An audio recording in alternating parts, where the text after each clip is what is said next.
Let's learn how to enable quiet mode on Instagram. Quiet mode is the feature that limits notifications you get from the Instagram application, giving you some silent time so that you couldn't be disturbed.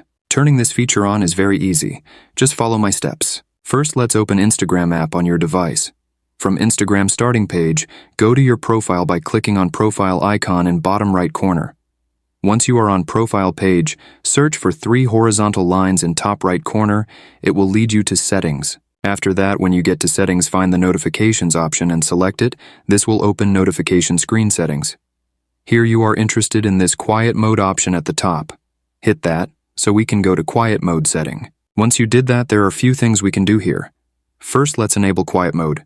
Instagram will set its settings by default, but you can change it. You can change time you want to have quiet mode on, and on what days you want to use quiet mode. So you can basically schedule when do you want to use it in case you need it.